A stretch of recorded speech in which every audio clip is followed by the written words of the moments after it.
When it comes to marketing, I have my own opinions about it.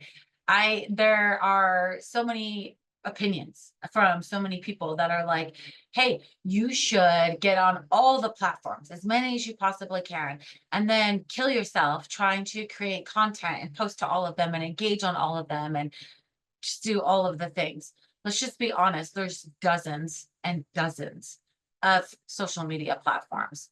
The right one for you is where you start. You can pick 3, you can eventually get to 5, but you need to start with just one. And the reason why is because it takes a while to get into a cadence of creating the content and really having relationships on those platforms. And your audience is not going to be on all those platforms either because they don't have time, right? So if you are in consulting, you're going to want to be on LinkedIn, especially if you're targeting businesses or other professional type services. If you are selling a product, like a tangible product, like, AirPods, then, TikTok is probably a really good place to be. And because products are selling really good on there. And especially depending on your target audience. Again, if you're like going after like people who are still on Meta, right? Like Instagram and Facebook, on those platforms, they're typically people who are Gen X or older, and you can look at different opportunities for growing on those audiences. But most of the time, you're going to end up needing to look at each one of these platforms.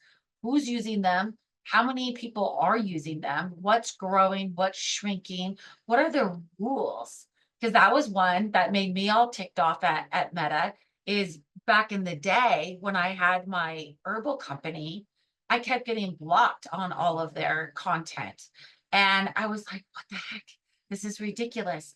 And so I ended up leaving that platform with that business because I couldn't even get through to my audience, even though my audience was there, right? And we did try different tactics and eventually it worked, but I was focused on other platforms because I couldn't even get through. So think about those types of things.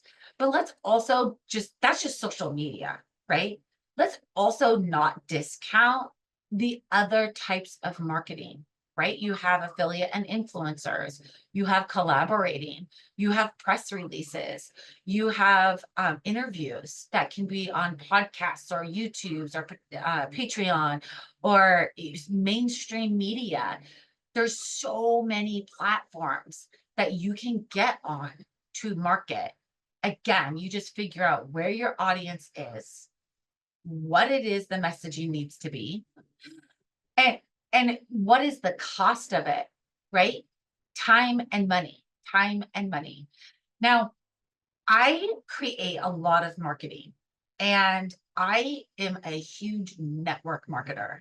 That is where, like, you see me on social media, but my business and my people who join my courses, buy my books, pay me to come and speak, all of that is through networking, right? Either it's because I was on a contract or I'm collaborating with someone and we built a network and now are doing an event together, or I'm at a summit and inside the summit I meet people or am going there to speak, or there's all these different ways that you can market. There is not a one size fits all because not only does it matter where your audience is, the second half of that is you.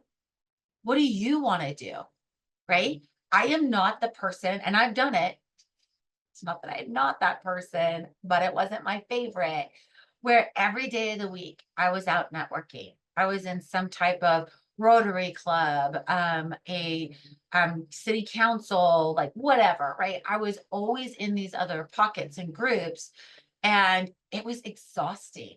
Every day I would have to leave my office. I would have to like go and rearrange my whole day around it. Plus, they cost money. And I did the things that the money went to. I was just like, I don't even eat the lunch. Why do I have to pay for lunch? That didn't work for me, right?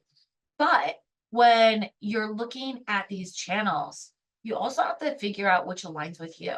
Are you like me, where you are out in the middle of nowhere? So I can't, there's nothing for me to plug into in my local community to be able, because there's no community, to be able to go and network market in those types of channels. But when I do show up at places, I know I have a goal in mind.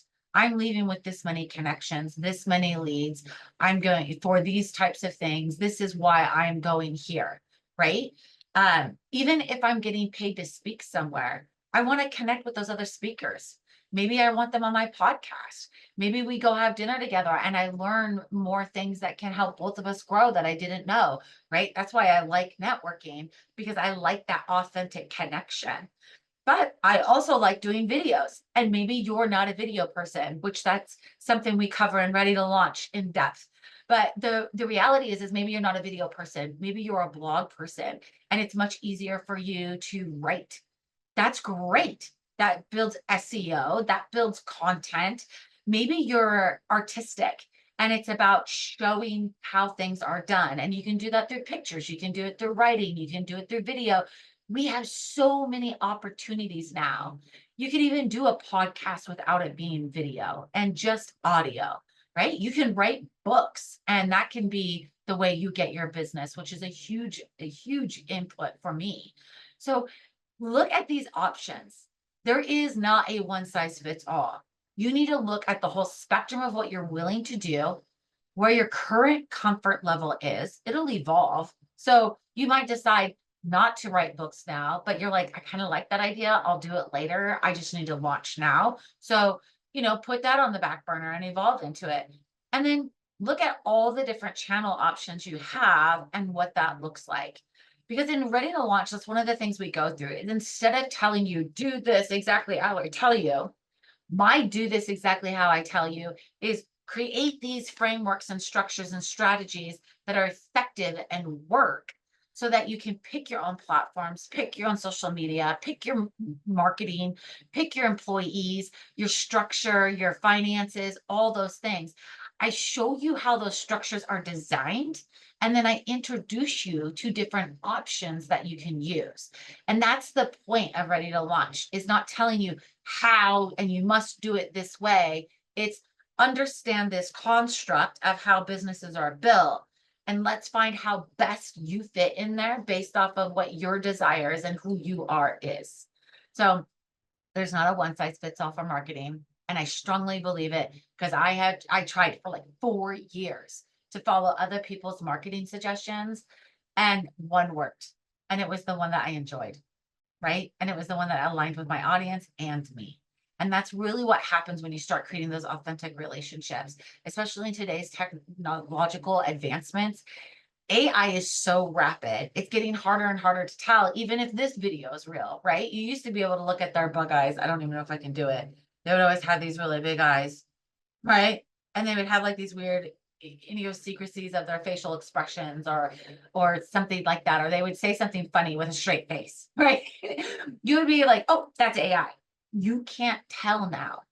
They can mock your voice, they can mock your body language, your appearance, all these different types of things. So creating true authentic relationships is super important, because people that are discerned can actually tell that it's AI and there's no soul in it. My friend Jim Edwards wrote a whole book on the soul and AI, and I highly recommend you go get it. But it is all about that. And you can tell that it's AI. And people might like what's being said in that video, but they still know that it's not you. And so those authentic relationships are getting more and more critical as you see the bigger brands and the people who are trying to streamline and do too much are in these other areas of technology, which aren't bad. But when you're first starting out, those relationships matter so much. They're very critical, because they're all about your experiential journey. So pick your marketing strategies wisely.